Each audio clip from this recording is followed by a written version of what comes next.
अस्सलाम वालेकुम स्टूडेंट्स जी, उम्मीद करता हूँ आप सब खैरियत से होंगे। आज हम स्टार्ट करने वाले हैं जी चैप्टर नंबर 1 की रिव्यू एक्सरसाइज को कंप्लीट सॉल्व करेंगे हम, ठीक है। इसका क्वेश्चन नंबर 1 है जी हमारे पास, encircle the correct option in the following.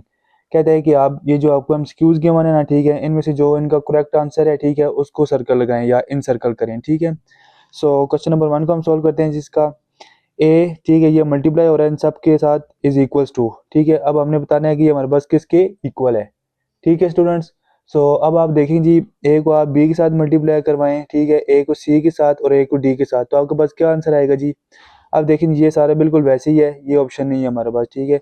तो अब आप देख सकते हैं जी हमारे पास ये जो पार्ट बी है ना इसका, इसको अगर आप देखें, ठीक है, ए को मल्टीप्लाई कराएं बी के साथ, फिर ए को सी के साथ और फिर ए को डी के साथ, और ये जो पॉजिटिव और नेगेटिव साइन है ना, इसको भी आपने मद्देनजर रखना है, ठीक है। तो हमारे पास इसका जो करेक्ट आंसर होगा वो होगा जी हमारे पास बी, ठीक है स्टूडेंट्स। इसी तरह अब हम क्वेश्चन नंबर 2 को सॉल्व करते हैं आगे, ठीक है। देख सकते हैं आप, A raise to power R, ठीक है, and A raise to power minus S divided by A raise to power S, ठीक है। ये हमारे पास किसकी इक्वल है, इसको मैं थोड़ा साइड पे सोल्व करवा देता हूँ आपको। देखें जी, a raise to power r है हमारे पास, ठीक है, एंड साथ में जी a raise to power minus s, ठीक है। यहाँ पे हमारे पास डिवाइड हो रहा है क्या जी, a raise to power S, ठीक है स्टूडेंट्स। अब आप देखिए जी, यहाँ पे आपके पास ये नेगेटिव में है ना, ठीक है, तो इसको पॉजिटिव में करने के लिए आप इसको नीचे ले आए, ठीक है। A raise to power r है, ठीक है, a raise to power s, ये नेगेटिव एस था, नीचे आएगा पॉजिटिव एस हो जाएगा, ठीक है। A raise to power r and A raise to power 2s, ठीक है स्टूडेंट्स। उम्मीद करता हूँ आपको इसकी समझ आई होगी। तुम्हारे पास इसका जो करेक्ट आंसर है वो होगा जी डी, ठीक है स्टूडेंट्स। उम्मीद करता हूँ आपको इसकी समझ आई होगी। जो क्वेश्चन नंबर 3 है, आप देखें जी, अंडर रूट एन, ठीक है, ए बी, ये किसकी इक्वल है जी। अब देखें जी, कोई भी हमारे पास वैल्यू होती है ना अंडर रूट में, ठीक है, आप देखें जी कोई भी वैल्यू अंडर रूट में, ठीक है, तो जब उसको हम पावर की फॉर्म में लिखते हैं ना, तो हम किस तरह लिखेंगे जी, 1/2, ठीक है, या 1/n, कुछ भी। तो हमारे पास इसका जो करेक्ट आंसर होगा जी वो हमारे पास होगा जी डी, ठीक है स्टूडेंट्स। उम्मीद करता हूँ आपको इन क्वेश्चंस की समझ आ रही होगी। अब हम क्वेश्चन नंबर 4 को देखते हैं जी, which number is self multiplicative inverse. जब भी आपके पास कोई बंदा पूछे जी सेल्फ मल्टीप्लीकेटिव इनवर्स क्या है आपके पास, ठीक है, या कौन सा नंबर होता है, तो वो हमारे पास ऑलवेज होगा जी हमारे पास -1, ठीक है। जब भी आपके पास -1 होगा तो वो हमारे पास क्या होगा जी, सेल्फ मल्टीप्लीकेटिव इनवर्स, ठीक है स्टूडेंट्स। अब हम क्वेश्चन नंबर 5 को देखते हैं जी, इफ ए ग्रेटर देन 0, अगर हमारे पास ए बड़ा हो 0 से, ठीक है, then under root A will be क्या, यानी कि अगर हमारे पास ए है ना वो हमारे पास बड़ा है 0 से, ठीक है, तो हमारे पास अंडर रूट ए किसकी इक्वल होगा, या वो क्या चीज़ होगी, वो रियल नंबर होगा, इंटीजर होगा, इरेशनल नंबर होगा या रैशनल नंबर होगा। तो वो हमारे पास होगा जी हमेशा हमारे पास रियल नंबर, ठीक है स्टूडेंट्स। अच्छा जी स्टूडेंट्स, अब हम पार्ट नंबर 6 को सॉल्व करते हैं जी, if a plus b is equals to a, ठीक है, what is the value of b. अब देखें जी हमारे पास a plus b is equals to a है, ठीक है, तो कहते हैं हमने b की वैल्यू फाइंड करनी है, ठीक है। सिंपल आप देखें जी, मैं आपको यहाँ पे साइड पे सोल्व करवा देता हूँ इसको। a प्लस बी है हमारे पास किसकी इक्वल है जी, हमारे पास a के, ठीक है। तो यहाँ पे हमने किसकी वैल्यू फाइंड करनी है जी, b की, ठीक हो गया। b यहाँ पे वैसे ही रहेगा, ठीक है, a भी हमारे पास वैसे ही रहेगा। यहाँ पे प्लस a था, इक्वल की दूसरी साइड जाएगा तो हमारे पास नेगेटिव a हो जाएगा, ठीक है। b इज इक्वल टू हमारे पास आ जाएगा जी 0, ठीक है। तो हमारे पास यहाँ पे देखें जी 0 कहाँ पे है, हमारे पास जो ऑप्शन डी है वो हमारे पास होगा जी करेक्ट, ठीक है स्टूडेंट्स। उम्मीद करता हूँ आपको इसकी समझ आई होगी। सिमिलरली अब नेक्स्ट प्रॉब्लम है जी हमारे पास, if a dot b is equal to 1, what is the value of b. Dot का मतलब होता है जी हमारे पास मल्टीप्लाई, ठीक है। अब देखें जी हमारे पास क्या है जी, ए डॉट बी है, किसकी इक्वल है जी हमारे पास 1 के। तो अब हमने यहाँ पे वैल्यू किसकी फाइंड करनी है, बी की, ठीक है स्टूडेंट्स। अब आप देखें जी यहाँ पे बी की वैल्यू हमने फाइंड करनी है, तो ए को दोनों तरफ आप डिवाइड कर दें, सिंपल, ठीक है। आपके पास देखें जी बी की वैल्यू क्या आई है जी 1/a, ठीक है। तो यहाँ पर हमारे पास करेक्ट आंसर सी होगा इसका, ठीक है स्टूडेंट्स। उम्मीद करता हूँ आपको इसकी समझ आई होगी। अब देखें जी क्वेश्चन नंबर 8 इसका, according to reflexive property Y square -17 equals to what, ठीक है। अब देखें जी आपको पता होना चाहिए जी रिफ्लेक्सिव प्रॉपर्टी किसको कहते हैं, ठीक है। रिफ्लेक्सिव प्रॉपर्टी में हमने पढ़ा था जी, दो लेफ्ट हैंड साइड जो होगी हमारे पास वो इक्वल होगी जी हमारे पास राइट हैंड साइड के, ठीक है स्टूडेंट्स। अब आप देख सकते हैं जी यहाँ पे हमारे पास लेफ्ट हैंड साइड किसकी इक्वल है, वाई स्केयर -17, हमारे पास राइट हैंड साइड के पास जो आंसर होगा वो भी यही होगा, वाई स्क्वायर माइनस 17। सो हमारे पास इसका करेक्ट आंसर है जी सी। ठीक है स्टूडेंट्स, उम्मीद करता हूँ आपको इनकी समझ आ रही होगी। जी स्टूडेंट्स, अब हम क्वेश्चन नंबर 9 को सॉल्व करते हैं। ठीक है, ये कहता है जी if a dot b is equals to a, ठीक है, what is the value of b. कहता है कि अगर हमारे पास ए डॉट बी हो, ठीक है, वो इक्वल है ए के, तो बी की वैल्यू हमारे पास क्या है। ठीक है, अब आप देखिए जी यहाँ पे ए डॉट बी है हमारे पास, ये किसकी इक्वल है जी, हमारे पास ए के। ठीक है, तो अब हम यहाँ पे सिंपल बी की वैल्यू बतानी है इसको। ठीक है, सो अब आप देखें जी ए को दोनों तरफ आप डिवाइड कर दें। ठीक है, सो बी इज इक्वल टू आ जाएगी जी हमारे पास 1 के, सिंपल। ठीक है, तो हमारे पास करेक्ट आंसर क्या है जी इसका 1। ठीक है स्टूडेंट्स, यानी कि option b. So if a dot b is equal to what is b called. कहते हैं जी, आप देखें जी हमारे पास a dot b is equal to 1 है। ठीक है, तो ये हमारे पास किसकी प्रॉपर्टी है, यानी कि इसमें कौन सी प्रॉपर्टी यूज हो रही है। ठीक है, अब आप देखें जी, इसको मैं समझाता हूँ आपको। देखें जी ए डॉट बी है हमारे पास, ठीक है, या ये किसकी इक्वल होते हैं जी, हमेशा बी डॉट ए के। तो ये हमारे पास इसमें कौन सी प्रॉपर्टी यूज हो रही है जी, मल्टीप्लिकेटिव प्रॉपर्टी यूज हो रही है। ठीक है, मल्टीप्लिकेटिव कौन सी, इनवर्स, यानी कि लेफ्ट हैंड साइड पे भी और राइट हैंड साइड पे भी। राइट हैंड साइड पे भी वही चीजें हैं दो, और लेफ्ट हैंड साइड पे भी वही चीजें हैं, यानी कि एक दूसरे के इनवर्स हुई हुई हैं। ठीक है, तो ये हमारे पास इसका करेक्ट आंसर हो जाएगी जी मल्टीप्लिकेटिव इनवर्स ऑफ ए। ठीक हो गया स्टूडेंट्स। सो अब देखें जी, cumulative property does not hold with respect to. अब जिस तरह आप देख सकते हैं जी, एक्सरसाइज नंबर 1.1 में हमने देखा था cumulative प्रॉपर्टीज को। ठीक है, तो cumulative प्रॉपर्टी जो हमने स्टडी की थी वो हमने की थी जी विद रिस्पेक्ट टू एडिशन, ठीक है, and with respect to multiplication. ठीक है, ये दोनों तरह की हमने cumulative प्रॉपर्टीज स्टडी की थी। अब देख सकते हैं जी a dot a plus b is equal to b plus a. ठीक है, ये हमारे पास एडिशन प्रॉपर्टी है कॉमुलेटिव की, और a dot b is equal to b dot a, ये हमारे पास मल्टीप्लिकेटिव प्रॉपर्टी है कॉमुलेटिव की। ठीक है, तो अब आप देखें जी, कहता है कि cumulative property does not hold with respect to, यानी कि कॉमुलेटिव प्रॉपर्टी कौन सी होल्ड नहीं करती। तो मीनिंग हमारे पास क्या बात की है, सब्ट्रैक्शन। यानी कि देखें a minus b is equal to b minus a, तो ये होल्ड नहीं करती। ठीक हो गया स्टूडेंट्स, तो ये हमारे पास इसके एमसीक्यूज थे चैप्टर नंबर 1 के। ठीक है, अब हम रिमेनिंग प्रॉब्लम्स को सॉल्व करते हैं जी। अच्छा जी स्टूडेंट्स, अब हम क्वेश्चन नंबर 2 को सॉल्व करते हैं जी। Represent each number on number line. कहते हैं जो जो भी नंबर आपको गिवन है, ठीक है, उनको आप नंबर लाइन पे रिप्रेजेंट करें। ठीक है, सो क्वेश्चन नंबर 1 है जी हमारे पास -5 1/5। ठीक है, इन क्वेश्चन को सॉल्व करने का तरीका मैंने आपको बताया था। देखें जी, 5 को मल्टीप्लाई करें 5 के साथ। ठीक है, जब 5 को हम मल्टीप्लाई करेंगे 5 के साथ, आपके पास क्या आंसर क्या है जी, क्या आएगा जी 25। ठीक है, 25 जो आंसर है उसको ये जो अबव वैल्यू होती है इसमें ऐड कर दें। ठीक है, 25 प्लस 1 कितना होता है जी हमारे पास 26 डिवाइडेड बाई 5। ठीक है, साथ में नेगेटिव का साइन था, और सिंपल आप इसको कैलकुलेटर पे डिवाइड करेंगे तो आपके पास आंसर आ जाएगा जी -5.2। ठीक है, सो अब ये जो नंबर हमारे पास आया है, ठीक है, इसको हमने नंबर लाइन पे रिप्रेजेंट करना है। ठीक है, तो ये सबसे पहले तो आपने ये देखना है कि ये पॉजिटिव है या नेगेटिव है। तो ये नेगेटिव नंबर है, तो ये लेफ्ट साइड पे रिप्रेजेंट होगा। अब देखें जी 5.2, 5 कहाँ पे है, सबसे पहले आप ये देखें, -1 -2 -3 -4 -5। ठीक है, 5.2 है ना, सो यानी कि -5.2 है। ठीक है, तो थोड़ा सा आगे आएगा -5 से। ठीक है, -5.2। ठीक है स्टूडेंट्स, सो अब हम क्वेश्चन नंबर 2 को सॉल्व करते हैं जी। सिंपल आप कैलकुलेटर पे लिखें जी 17 डिवाइडेड बाई 3। ठीक है, ये आपके पास इक्वल आएगा जी 5.66 के। ठीक है स्टूडेंट्स, तो अब देखें जी हमारे पास पॉजिटिव नंबर है, यानी कि राइट साइड पे लाई करेगा। सो 5 की थोड़ा आगे करके, ठीक है, यहाँ पे 5 है, 5 से थोड़ा आगे जाके 5.66। ठीक है स्टूडेंट्स, यहाँ पे आगे जाएगी 5.66 पॉजिटिव। ठीक है स्टूडेंट्स, क्वेश्चन नंबर 3 है जी हमारे पास -2, ठीक है, x4। ठीक हो गया, यानी कि जो हमारे पास x की वैल्यू है वो किसके दरमियान है, -2 से लेके 4 तक। ठीक हो गया स्टूडेंट्स, तो -2 हमारे पास ये है और 4 की वैल्यू हमारे पास ये है। ठीक है, हो गया। अब -2 हमारे पास ये है और 4 हमारे पास ये है, और x की वैल्यू इन दोनों के दरमियान में है। ठीक है, इन बिटवीन। ठीक हो गया स्टूडेंट्स, तो इस तरह हम एरो लगा देंगे। ठीक हो गया स्टूडेंट्स, उम्मीद करता हूँ आपको इन क्वेश्चन की समझ आ रही होगी। सो अब हम क्वेश्चन नंबर 4 को सोल्व करते हैं यहाँ पे। ठीक है, x इज ग्रेटर और इक्वल देन 6। ठीक है, ये ग्रेटर देन का साइन है हमारे पास। ठीक हो गया, और ये हमारे पास इक्वलिटी का साइन हो गया। ठीक हो गया, अब देखें जी हमारे पास 6 कहाँ पे है, 6 हमारे पास ये है। ठीक है, x क्या है जी हमारे पास, ग्रेटर भी है और इक्वल भी है 6 के। ठीक है, सो x हमारे पास किसकी इक्वल है जी, ग्रेटर भी है, यानी कि ग्रेटर है 6 से और इक्वल भी है, ठीक हो गया, तो हम सर्कल को इस तरह लगाएंगे, ठीक है। सो x ग्रेटर भी है और इक्वल भी है 6 के, ठीक है स्टूडेंट्स। तो उम्मीद करता हूँ आपको इन क्वेश्चंस की समझ आई होगी, ठीक है।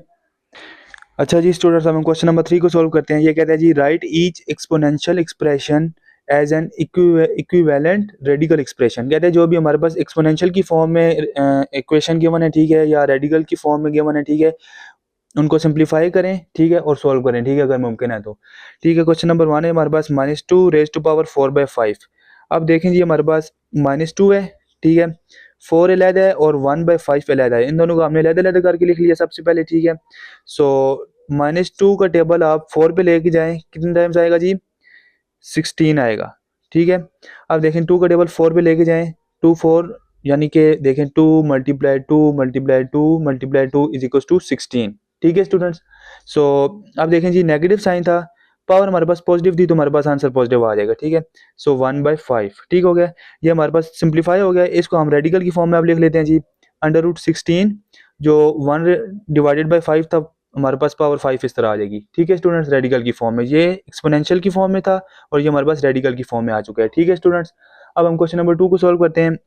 -27 रेज़ टू पावर 1/3। सबसे पहले हम इसका एलसीएम ले लेते हैं जी 27 का, 3 9 ज़र 27, 3 3 ज़र 9, 3 1 ज़र 3, ठीक है स्टूडेंट्स। अब देखें जी -3, ठीक है, की पावर 3 आया हमारे पास, मल्टीप्लाई 1/3, ये हमारे पास सेम आ जाएगा, ठीक है। अब देखें जी सबसे पहले हम इसको लिखते हैं जी रेडिकल की फॉर्म में, जो कि हमें क्वेश्चन की डिमांड है हमारे पास, ठीक है, रेडिकल एक्सप्रेशन में इसको लिखना है, ठीक है।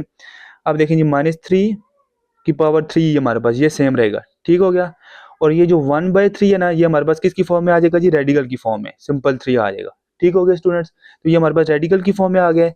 अब इसको हम थोड़ा सिंप्लीफाई कर लेते हैं, इसको प्रॉब्लम को, 3 3 से कैंसिल हो जाएगा और इसका आंसर आ जाएगा जी हमारे पास -3, ठीक है। तो इसके हमारे पास दो सोल्यूशन हो गए, -3 भी और -3 रेज़ टू पावर 3 की पावर √3, ठीक हो गया स्टूडेंट्स। सो उम्मीद करता हूँ आपको इन क्वेश्चन की समझ आ रही होगी। क्वेश्चन नंबर 3 है जी हमारे पास √16 की पावर 4, ठीक हो गया। अब देखें जी हमारे पास 4 मल्टीप्लाई 4 कितना होता है हमारे पास 16, ठीक हो गया। सो अब देखें जी 4 रेज़ टू पावर 2, ठीक है, √4, ठीक हो गया, यानी कि 4 मल्टीप्लाई 4 हमारे पास किसकी इक्वल होता है 16 के, ठीक है। 2 अंडर रूट से कैंसिल हो जाएगा, 4 रेज़ टू पावर 4 हमारे पास बच जाएगा, ठीक हो गया।